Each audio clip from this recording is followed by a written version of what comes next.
Dans cet exercice, on a introduit dans un tube en U deux liquides. Le liquide 1 est de l'eau distillée et le liquide 2 est un liquide inconnu que l'on souhaite justement identifier dans cet exercice au choix parmi le dichlorométhane, le cyclohexane et l'huile. Afin de retrouver la relation demandée, il nous faut appliquer la loi fondamentale de la statique des fluides à chacun des deux fluides. Tout d'abord au flux numéro 2 entre les positions A et B.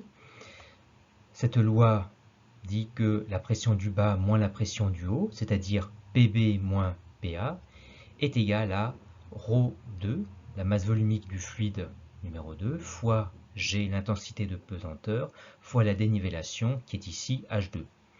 Dénivellation H2 qui peut s'exprimer en fonction des coordonnées ZA et ZB, et ici ZA moins ZB. Mais on se contentera d'utiliser uniquement les dénivellations notées H2 et H1 dans cet exercice. On applique la loi de la statique également au fluide numéro 1 entre les positions B et C. Là encore, pression du bas moins pression du haut, c'est-à-dire PB moins PC, qui est égal à ρ1 G H1. Or, PA égale PC, car c'est la pression de l'air atmosphérique, et donc les deux membres de gauche de ces deux égalités étant les mêmes, on en déduit que les deux membres de droite de ces deux égalités sont identiques, soit ρ2 GH2 égale ρ1 GH1. On isole le rapport ρ1 sur ρ2 qui est bien égal à H2 sur H1.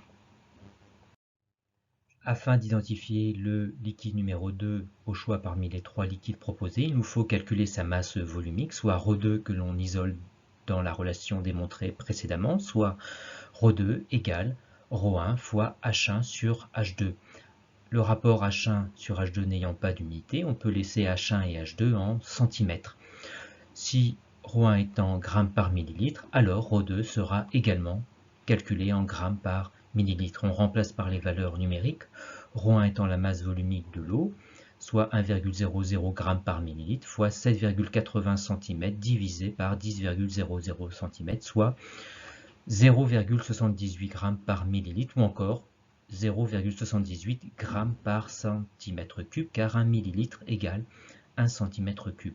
Et on retrouve ici la masse volumique du cyclohexane. On en déduit donc que le liquide numéro 2 est du cyclohexane.